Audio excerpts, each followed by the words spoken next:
Firefighter Matt White gave us a tour of fire school down in Camp Pendleton in June. Take a look at what you can expect if you get sent out of county this fire season. Hi, my name is Matt White. We're here at Fire School 2017 here today. We're going to be going over some of the things you're going to see when you go out of county and to some of the fires you're going to be going to this year. Behind me here you're seeing what's called the morning briefing. Typically a morning briefing will start at 6 o'clock in the morning. You'll come out here and kind of get your plan for the day. So behind me, if you can see, there's a map back there. That'll be the map of the entire incident along with the branches and divisions broken up. And then the progress of the fire. And then off to the left of that, the incident objectives. Those objectives will be for whatever is specific to that incident. The way the briefing will work is that the planning section chief will facilitate it and go through each piece of your IEP. Good morning and welcome to Fire School, day number 3. My name's Shane Sherwood. I'm acting as your plan section chief. And so every morning you'll go and you'll get an IEP. It'll list your incident objectives. It'll list communications, safety, fire behavior, weather, and then the specific divisional assignments where you are, and then what those tactical assignments will be for the day. And then each one of those speakers will come up and speak on those topics throughout your briefing. After this main briefing, this morning briefing that you'll go to, you'll break out into the divisional breakouts. So if you're assigned to a specific division or branch, you'll go and meet with that person specifically, and they'll go over what you're actually going to do for the day and for your shift on that assignment. If you're going to a state-run incident, you're going to be working 24-hour shifts. And so in the morning briefing, you'll get briefed, and then when you head out to the line, you'll transition with the resources that are out there for that day, and you'll get basically a handoff of what happened that day, and then you'll go out and execute what you have to do for your day. If you go to a federal incident, they run a day shift and a night shift.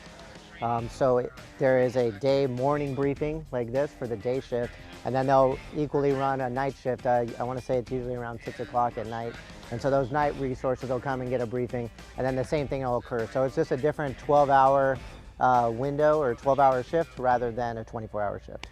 When you go out of county, you go to an actual incident, it's going to be much bigger than just this. This is just a small piece. Since it's just fire school, we're just running the operational piece of this. But when you go to an incident, there has to be all the other pieces, right? Places you eat, where you sleep, park, shower, all that stuff. So when you go to the incident base, there's going to be a map that shows you where all these pieces are that will include where you eat and park and shower, where the medical unit is, where finance is, all those different pieces that it takes to run the incident. It's actually like a little city. We're also going to cover firing sequences out here, and then we're also going to cover an initial attack. So the great thing about the way fire school works is that we have to light the fires for the units to come and suppress them. So we'll get to see what that looks like and how that works. And then when the units get on scene, we'll get to see a size up, and then how they implement their resources, and then the tactics they use to suppress the fire. So we'll see you out there.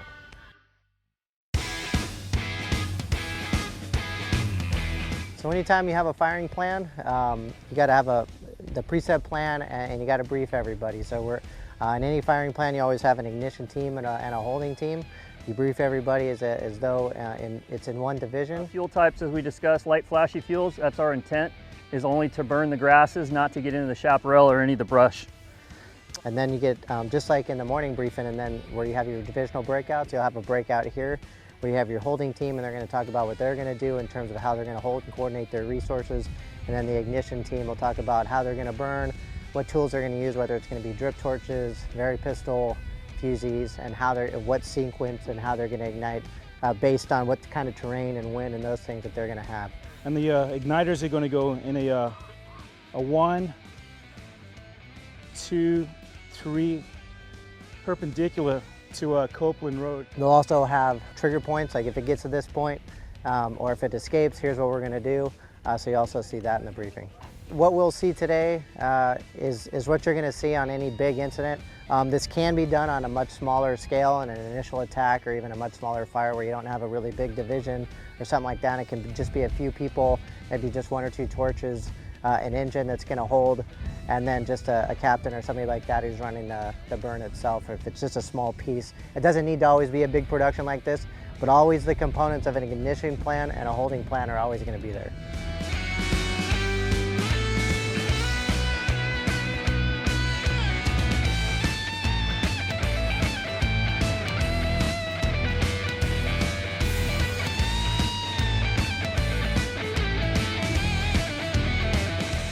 why burnout? Why are we lighting this on fire? So anytime you do a burnout it's to remove the fuel, right? So there's fuels, weather, and topography.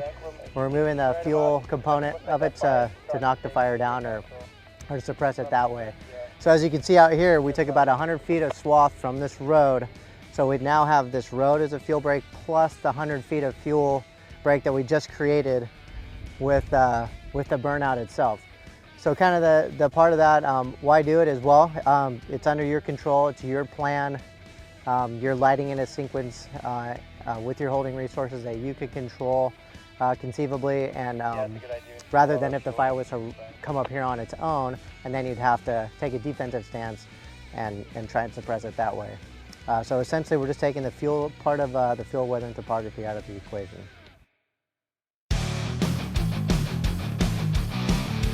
So here at fire school, the practice that we work on is the initial attack portion of the fire. So we have a bunch of units that sit in a staging area.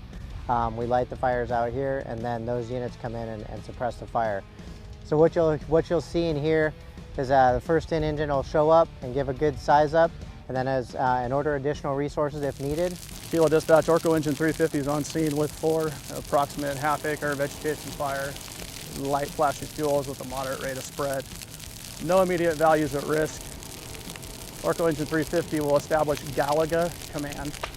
Let's go ahead and balance this to an IA.